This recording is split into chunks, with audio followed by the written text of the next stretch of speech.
ଆଜିର କାଳାଂଶକୁ ସ୍ୱାଗତ। ଆଜି ଆମେ ଚତୁର୍ଥ ଶ୍ରେଣୀ ଆମେ ଓ ଆମ ପରିବେଶ ବହିର ଦ୍ୱିତୀୟ ଅଧ୍ୟାୟ ବିପର୍ଯ୍ୟୟ ଓ ସୁରକ୍ଷା ବିଷୟକୁ ଆଲୋଚନା କରିବା। ତେଣୁ ଆରମ୍ଭରୁ ଶେଷ ପର୍ଯ୍ୟନ୍ତ ଏହି ଭିଡ଼ିଓଟିକୁ ଦେଖି ବୁଝିବା ପାଇଁ ଚେଷ୍ଟା କର। ତେବେ ଆସ ବର୍ତ୍ତମାନ ଏହି ପାଠଟିକୁ ଆଲୋଚନା କରିବା। ବିପର୍ଯ୍ୟୟ ଓ ସୁରକ୍ଷା।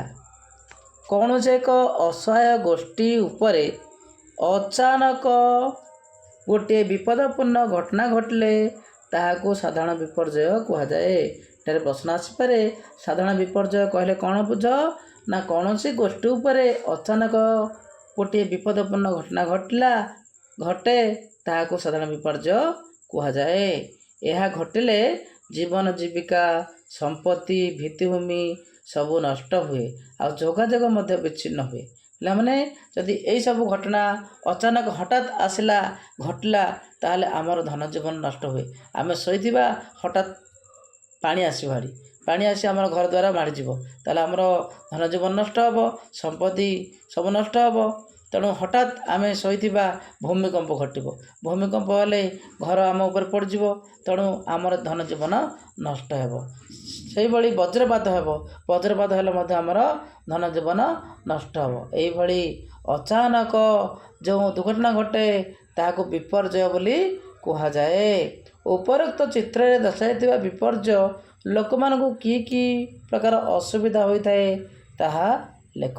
ହେଲେ ଏହିସବୁ ଘଟଣା ହେଲେ ଆମର ନାନା ପ୍ରକାର ଅଭାବ, ଅସୁବିଧା, ଧନ ଜୀବନ ସବୁ ନଷ୍ଟ ହୋଇଥାଏ, ଯାତାୟାତରେ ବାଧାପ୍ରାପ୍ତ ହୋଇଥାଏ, ଯୋଗାଯୋଗରେ ବିଚ୍ଛିନ୍ନ ହୋଇଥାଏ। ଏଭଳି ନାନା ପ୍ରକାର ଅଭାବ ଅସୁବିଧାର ସମ୍ମୁଖୀନ ହେବାକୁ ପଡ଼ିଥାଏ। ଏଠାରେ ବିପର୍ଯ୍ୟୟ କାରଣ ଆଉ ବିପର୍ଯ୍ୟୟ ସାଧାରଣତଃ ଦୁଇ ପ୍ରକାର। ଗୋଟେ ହେଲା ମନୁଷ୍ୟକୃତ, ଆଉ ଏକ ହେଉଛି ପ୍ରାକୃତିକ। ମନୁଷ୍ୟକୃତ ବିପର୍ଯ୍ୟୟ କ'ଣ? ନା ମନୁଷ୍ୟକୃତ ବିପର୍ଯ୍ୟୟ ହେଉଛି ଘର ପୋଡ଼ି, ଖଣି ଉତ୍ତୋଳନ ଫଳରେ ଭୂସ୍ଖଳନ ହେଉଛି ମନୁଷ୍ୟକୃତ, ମାନେ ମନୁଷ୍ୟ ଦ୍ୱାରା ଏହି ବିପର୍ଯ୍ୟୟ ଘଟିଥାଏ। ଘର ପୋଡ଼ି ମନୁଷ୍ୟ ଦ୍ୱାରା ହୋଇଥାଏ, ଖଣି ଉତ୍ତୋଳନ ଭୂସ୍ଖଳନ ମନୁଷ୍ୟ ଦ୍ୱାରା ହୋଇଥାଏ। ସେହିଭଳି ପ୍ରାକୃତିକ ବିପର୍ଯ୍ୟୟ ଭିତରେ ଅଂଶୁଘାତ, ବଜ୍ରପାତ, ବନ୍ୟା, ବାତ୍ୟା, ଭୂମିକମ୍ପ, ସୁନାମି, ଏହିସବୁ ଗୁଡ଼ିକ ହେଉଛି ଆମର ପ୍ରାକୃତିକ ବିପର୍ଯ୍ୟୟ। ଗୋଟି ଆମେ ସବୁ ଆଲୋଚନା କରିବା। ପ୍ରାକୃତିକ ବିପର୍ଯ୍ୟୟ ଭିତରେ ଅଂଶୁଘାତ ବିଷୟରେ ଆମେ ଆଲୋଚନା କରିବା। ଅତ୍ୟଧିକ ଗ୍ରୀଷ୍ମ ପ୍ରବାହ ଯୋଗୁଁ ଦେହରେ ଜଳୀୟ ବାଷ୍ପର ପରିମାଣ କମିଯାଏ, ଫଳରେ ମନୁଷ୍ୟକୁ ଦୁର୍ବଳ, ମୂର୍ଚ୍ଛା ଗଲା ପରି ଲାଗେ। ଏହାକୁ ଅଂଶୁଘାତ ବୋଲି କୁହାଯାଏ। ଯେତେବେଳେ ଅତ୍ୟଧିକ ଖରା ହୁଏ ଆମ ଦେହରେ ଯାହା ଜଳୀୟ ବାଷ୍ପ ଅଛି ତାହା କମିଯାଏ, ଯାହାଫଳରେ ଆମକୁ ଦୁର୍ବଳ ଲାଗେ, ମୂର୍ଚ୍ଛା ଗଲା ପରି ଲାଗେ। ଏହାକୁ ଅଂଶୁଘାତ କୁହାଯାଏ। ଏହି କାରଣକୁ ମଧ୍ୟ ମନୁଷ୍ୟ ଓ ଜୀବଜନ୍ତୁ ଏହି କାରଣରୁ ମନୁଷ୍ୟ ଜୀବଜନ୍ତୁଙ୍କୁ ମୃତ୍ୟୁ ମୁଖରେ ପଡ଼ିଥାଏ। ମନୁଷ୍ୟମାନେ ଆଉ ଜୀବଜନ୍ତୁମାନେ ମଧ୍ୟ ମୃତ୍ୟୁ ମୁଖରେ ପଡ଼ିଥାନ୍ତି। ଅଂଶୁଘାତର ସୁରକ୍ଷା ପାଇଁ କ'ଣ କରିବା? ଘରୁ ବାହାରିବା ପୂର୍ବରୁ ପ୍ରଚୁର ପରିମାଣରେ ପାଣି ପିଇବା, ଜୋତା ପିନ୍ଧି ବାହାରିବା ଆବଶ୍ୟକ। ଘରୁ ବାହାରିବା ସମୟରେ ଛତା, କଳା ଚଷମା, ଓଦା ଗାମୁଛା, ଟୋପି ସହ ପାଣି ମଧ୍ୟ ନେବା ଉଚିତ। ଟାଣ ଖରା ସମୟରେ ଘରୁ ବାହାରିବା ଅନୁଚିତ। ଯଦି ଆବଶ୍ୟକ ଅଛି ଆମେ ବାହାରିବା, ନଚେତ ଆମେ ଘରୁ ବାହାରିବା ଅନୁଚିତ। ମାନେ ଏଇଭଳି ଗରମ ବା ଗ୍ରୀଷ୍ମ ପ୍ରବାହ ଯୋଗୁଁ ଆମେ ବାହାରିବା ନାହିଁ। ମନେ ରଖନ୍ତୁ, ଅଂଶୁଘାତରେ ପୀଡ଼ିତ ବ୍ୟକ୍ତିଙ୍କୁ ଏକାବେଳେ ଅତ୍ୟଧିକ ପାନୀୟ ପିଇବାକୁ ଦିଅନ୍ତୁ ନାହିଁ। ପ୍ରତି ଅଧଘଣ୍ଟା ଅନ୍ତରରେ ଅଳ୍ପ ଅଳ୍ପ ପାଣି ସୁସ୍ଥ ହେବା ପର୍ଯ୍ୟନ୍ତ ଦେବା ଓ ଡାକ୍ତରଙ୍କ ପରାମର୍ଶ କରିବା। ବଜ୍ରପାତ ମଧ୍ୟ ଏକ ପ୍ରାକୃତିକ ବିପର୍ଯ୍ୟୟ। ସାଧାରଣତଃ ବର୍ଷା ଦିନେ ତୁମେମାନେ ଆକାଶରେ ହଠାତ୍ ଆଲୋକ ସହ ବଡ଼ ଧରଣର ଶବ୍ଦ ଶୁଣିଥିବ, ଘଡ଼ଘଡ଼ି ଶବ୍ଦ। ଏହାକୁ ବିଜୁଳି ଓ ଘଡ଼ଘଡ଼ି ବା ବଜ୍ରପାତ ବୋଲି କୁହାଯାଏ। ବାୟୁମଣ୍ଡଳର ଉପର ଓ ତଳ ଜଳକଣା ବାୟୁ ଏବଂ ବାୟୁର ଘର୍ଷଣ ଫଳରେ ଏହା ସୃଷ୍ଟି ହୋଇଥାଏ। ଏହାଦ୍ୱାରା ବହୁ ଲୋକଙ୍କର ଜୀବନ ବା ମୃତ୍ୟୁବରଣ କରିଥାନ୍ତି। ବଜ୍ରପାତରୁ ରକ୍ଷା କରିବା ପାଇଁ ଆମେ କ'ଣ ଉପାୟ ଅବଲମ୍ବନ କରିବା? ଘର ଭିତରେ ଥିବାବେଳେ ଆମେ ଝରକା କବାଟକୁ ବନ୍ଦ ରଖିବା। ଘରେ ବ୍ୟବହାର ହେଉଥିବା ବୈଦ୍ୟୁତିକ ଉପକରଣ ଯଥା ଫ୍ୟାନ୍ ଏବଂ ନାନା ପ୍ରକାର ବୈଦ୍ୟୁତିକ ସାମଗ୍ରୀ ଯାହା ଆମେ ବନ୍ଦ କରିବା ଉଚିତ। ରାସ୍ତାରେ ଯାଉଥିବା ସମୟରେ କୌଣସି ଗଛ ତଳେ ଆମେ ଆଶ୍ରୟ ନେବା ନାହିଁ। ତୁରନ୍ତ ପାଖରେ ଥିବା ପକ୍କା ଘରକୁ ଚାଲି ଆସିବା। ସାଇକେଲ ନ ଚଳାଇ ନିରାପଦ ସ୍ଥାନକୁ ଚାଲିଯିବା। ସେହିଭଳି ବନ୍ୟା ସମୟରେ ମଧ୍ୟ କ'ଣ ସତର୍କତା ଅବଲମ୍ବନ କରିବା ତାହା ଆଲୋଚନା କରିବା। ବନ୍ୟା ଏକ ପ୍ରାକୃତିକ ବିପର୍ଯ୍ୟୟ। ବନ୍ୟା ବର୍ଷା ଋତୁରେ ଅତ୍ୟଧିକ ବର୍ଷା ଯୋଗୁଁ ନଦୀ ଉଛୁଳି ଏହାର ଜଳ ବିଲ ବାଡ଼ି ଘର ପୋଖରୀ ଆଡ଼କୁ ମାଡ଼ି ଯାଇଥାଏ, ଘର ଆଡ଼କୁ ମାଡ଼ି ଯାଇଥାଏ, ଯାହାଫଳରେ ଧନ ଜୀବନ କ୍ଷୟକ୍ଷତି ଘଟିଥାଏ। ଏହାକୁ ବନ୍ୟା କୁହାଯାଏ। ତାପରେ ଦେଖ ପିଲାମାନେ, ବନ୍ୟାରୁ ସୁରକ୍ଷା ପାଇଁ ଆମେ କ'ଣ କରିବା?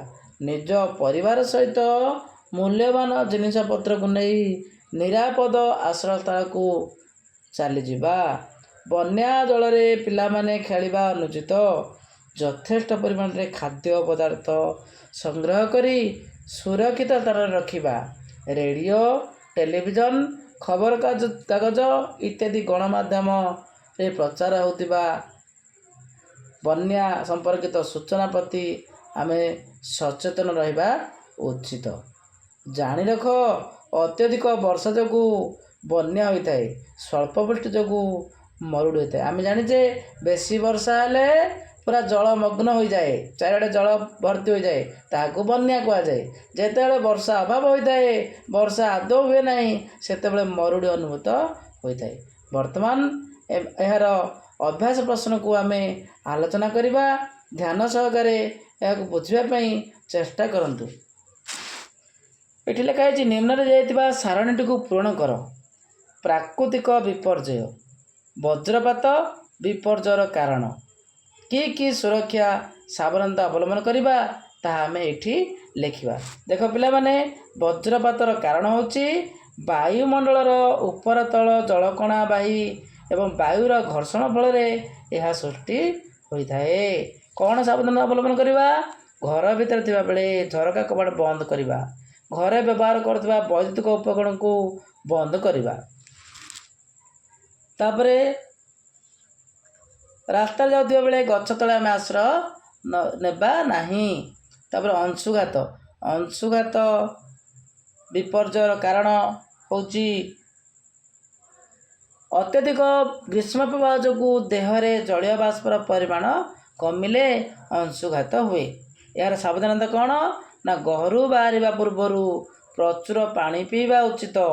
ଜୋତା, ଛତା, କଳା ଚଷମା, ଓଦା ଗାମୁଛା ବ୍ୟବହାର କରିବା। ତାପରେ